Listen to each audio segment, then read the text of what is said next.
Sabi mo ilang kayo? 800. Oh, ito. Pakita ko sa'yo. Oh, tamad kayo eh. Look at this. These are Chinese products na nabibili sa Binondo. Na sinabi nyo, warning, masama sa kalusugan. Huwag tangkilikin. And yet, pinapabayaan nyo na nagkalat to sa Binondo at sa Quiapo. Ayan oh, mga Chinese products. Meron pa dito, may amphetamine pa. Oh, sabi nyo masama sa kalusugan. Bakit yung pinapayagan? Ba't di kayo nag-raid? Di ba meron kayong enforcement group na armed kung kailangan? Di ba? Tapos meron pang biogesic dito na fake. Oh, nasa yung biogesic na fake? Meron din kami nabili fake na biogesic, fake na Neozep, and fake na Decolgen. Ayan.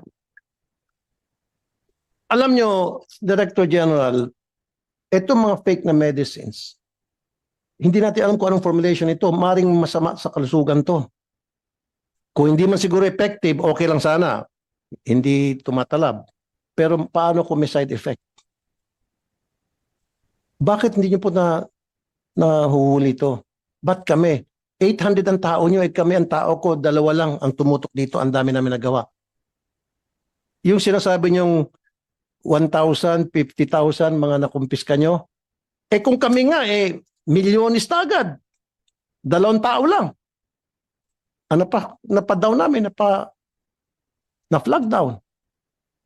Don't use that word na kulang kayo sa tao.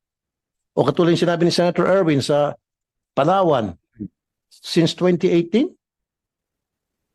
importante yun para sa libre dialysis sa probinsya.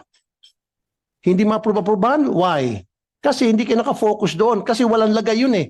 Kaya sinantabi nyo. Pero kung may mag-apply na malaking pharmaceutical companies, I bet you, approvehan nyo agad yun. Kung hindi pala tumawag si Sen. Erwin, tenga lang yun.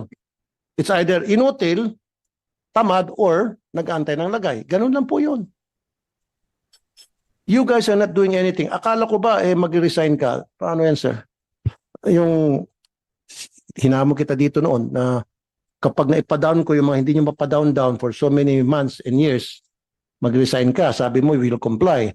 And then hinamo ko ulit yung boss mo, si DOH Secretary, na sabi ko, yung meron pa nga kayong produkto na 12 years na, hindi nyo mapa-down, ma-take down. Tsaka yung sa advisory, sabi ko, paano ko mapa-take down ko yan at hindi nyo mapa-take down? Sabi kay DOH Secretary Herbosa, would you ask Attorney Teston to resign? Sabi niya, yes. Sir, inutil ka po. I'm sorry to tell you. You're incompetent. At yan mismo, sinabi ng ARTA, kayo ang one of the most complaint agency. ARTA na po mismo nagsabi niyan. At dudugtungan ko. Dapat kayo, karamihan kayo sa management, magsi-resign na kayo. Inutil kayo eh. Wala kayong ginagawa kung hindi. Humintay lang siguro ng lagay mula sa mga malalaking pharmaceutical companies. Yung mga hindi naglalagay, sorry kayo, naglalagay, tuloy-tuloy lang, hindi gaya.